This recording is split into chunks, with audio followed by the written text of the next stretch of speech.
In this video, I'm gonna share with you 5 tips to get you started with macro photography. Let's go!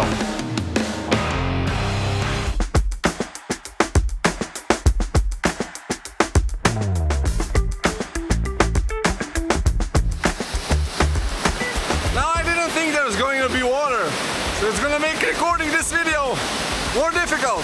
So the first thing we need to talk about is gear. Yes, macro photography is a very special brand of photography where it requires you to have a macro lens. It's not going to work without a macro lens. So for this reason, you have to get a macro lens. I'm using the Sigma 105 f2.8 macro art series lens for the Sony E-mount, and this is a really good lens. If you have a Sony camera, I definitely recommend this one. So I'm going to show you what I mean in this example over here.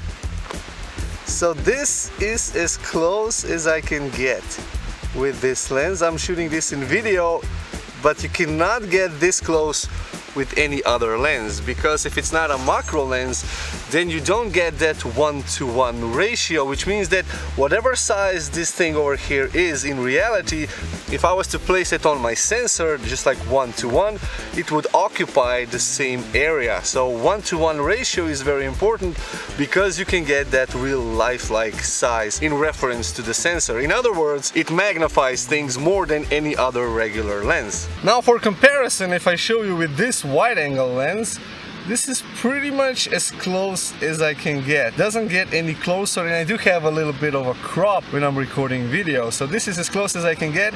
If I zoom in to 28 millimeters, you can see that it's not getting any bigger. Actually, the subject is getting smaller than if I go to 17 and get as close as I can to that minimum focus distance.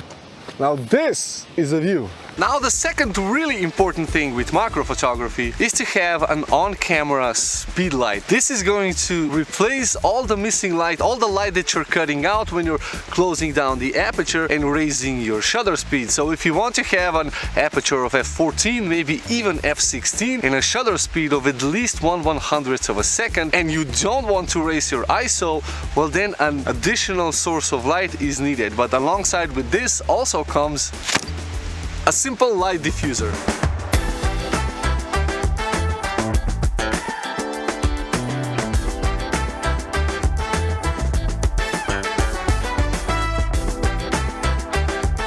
Now the third very crucial tip is the technique of how you take photographs when you're doing macro. Now if you see here, this thing is moving in the wind, so it would be pretty much impossible for me to track it. This is why you can use your hands to stabilize it and then come really close. And this is where focusing becomes really important. So I'm always manually focusing to that closest focus distance, and then I'm adjusting my focus with the distance from the subject to my camera. So I'm just coming in and out, back and forth, and trying to take a photograph when I see that the subject is really sharp.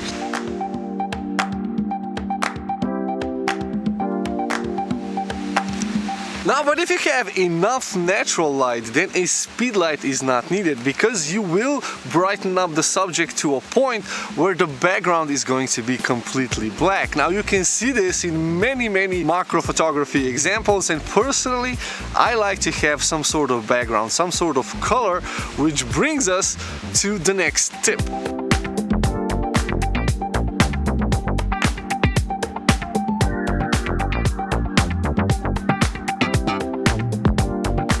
Now this next tip is all about composition. The best macro shots, in my opinion, are the ones that have a nice, smooth, single color background. And changing the background with macro photography is really easy. Some people even use color cards to put behind the subject to kind of give them that nice color contrast or color balance. And for the final tip, a macro lens is not necessarily needed just for macro photography. These are really sharp lenses because they are prime lenses and they are meant to be really sharp to capture all of the detail. But if you have something like this, a 105mm f2.8, well, you can take some beautiful portraits with this as well as some nice landscape photos.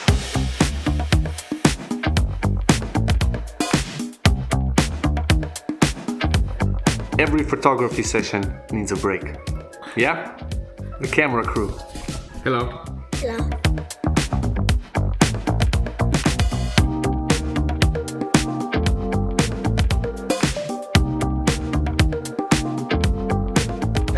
that's it for me, guys. I hope you found this video useful. If you did, consider subscribing to the channel, hit the like button for the algorithm, it really does help, and I will see you in one of these two videos. Thanks for watching and see you in the next one. Bye bye.